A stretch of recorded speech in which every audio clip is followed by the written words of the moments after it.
Hey, welcome back to the Disney Plus Everyday Challenge. And hey, it's Christmas Eve. Well, afternoon or morning. Whenever you're watching this, probably afternoon.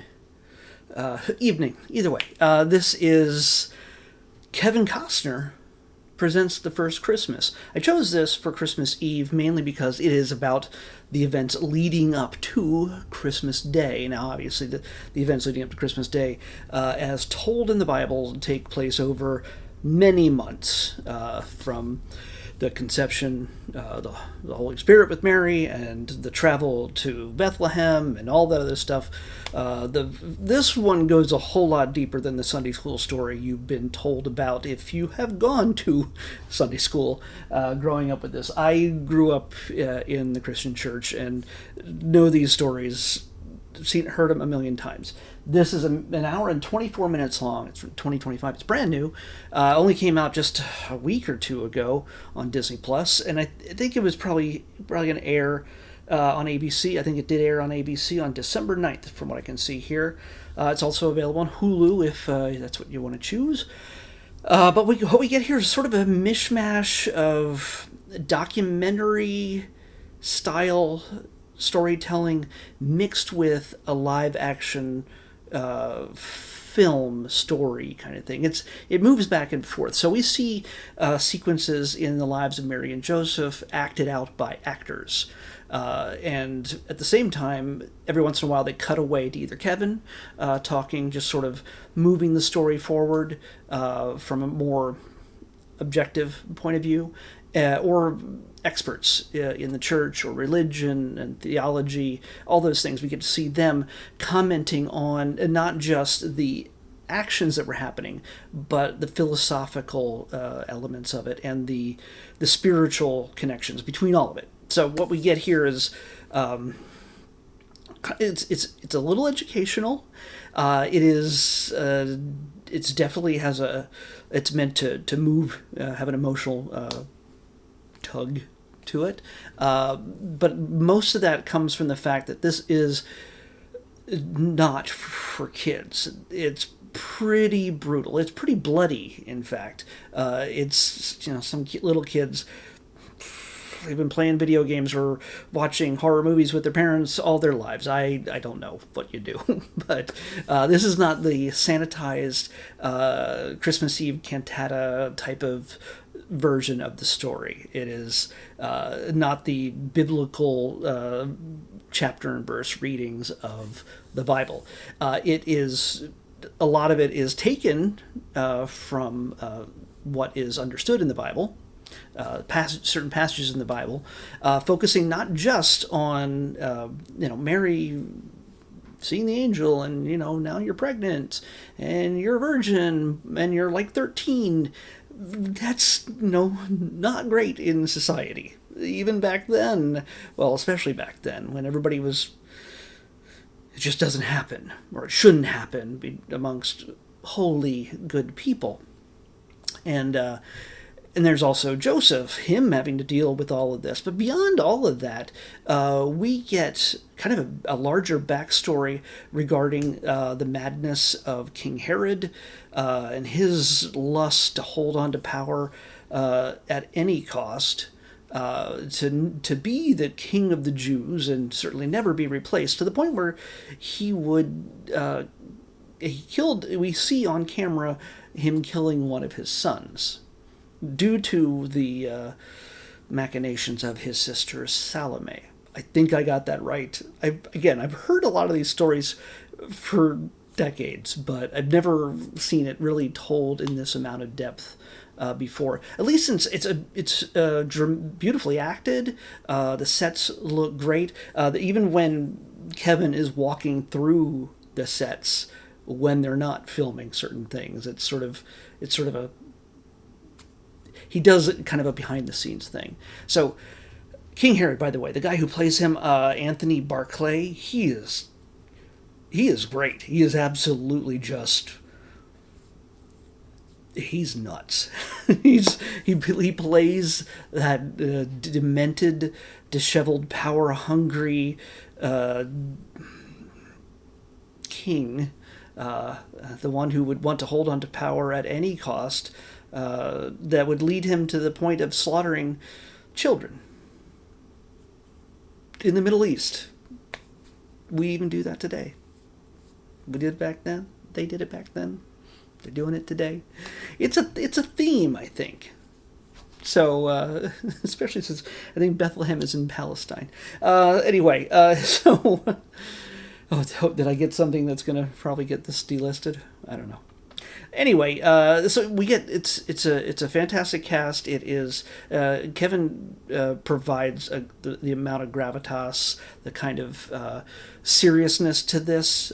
He talks about his time growing up in Sunday school. His first acting gig was being part of the Christmas play, and having his little part and kind of overacting that moment, but there's a little bit of lightness there, but a lot of the storytelling in this, where you feel it has really no greater connection to this young couple trying to make their way to Bethlehem from Nazareth to give birth, and it also, along the way, it also dispels a lot of simplification that we've had over the years when it comes to that story.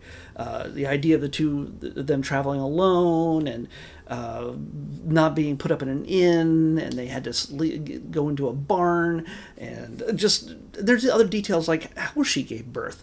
It's just little kind of cultural and historic details that we just don't get a reference for in the Bible story itself, but they set it. They use historical references and how it would have been. It was considered throughout Jewish tradition in those days if you were ever the type of person who would not give someone shelter or protection or feed them or give them the greatest hospitality ever, it was a horrible sin I don't know if it was an official sin, but it was highly looked down upon that if you ever had somebody come to you in need and you did not help them, no, that's not a thing you do. So there's a lot of stuff that's sort of turned on its head, but they're really just the details. They're not the overall main story. We also get little aspects of this story. Some creative flourishes, let's just say. At one point, Joseph and Mary are on their own, and they are traveling through a field where a bunch of men have been crucified. Sort of bringing this whole thing full circle, or will be made full circle. Then running into Simeon in the temple, or at least the marketplace around there, and he's a guy who was never supposed to die until he saw the Messiah. And he's just like, I am so old. Look, that guy, that little baby over there, that's the Messiah. I can finally die now. But understand, Mom, you're going to go through a lot of pain, which is meant to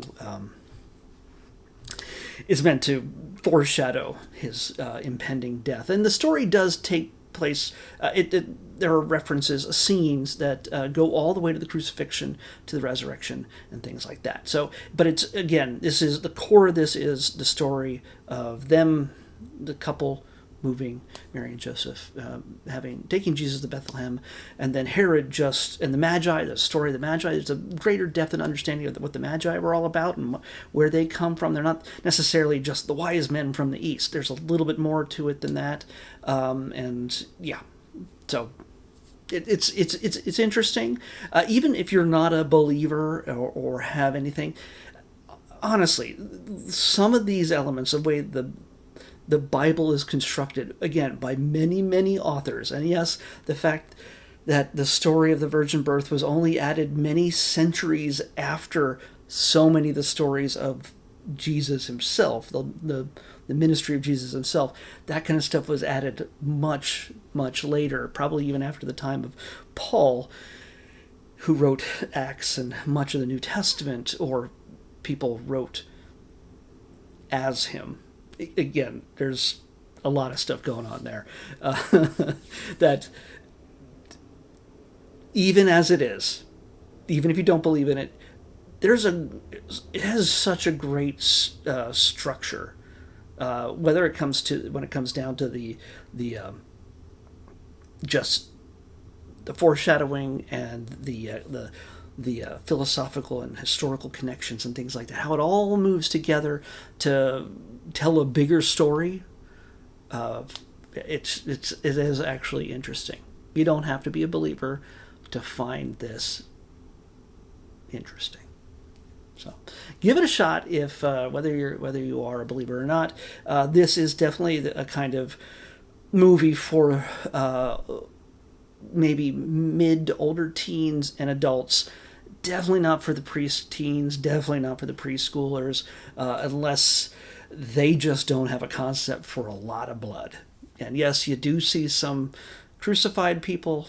Yes, you do see crucified Christ. You do see the in the raids and separation of families and the destruction of children.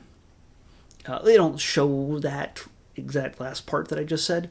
It is, but it is bloody and is brutal at times. So I'd be interested to see this movie told without Kevin Costner. I imagine they made this, right?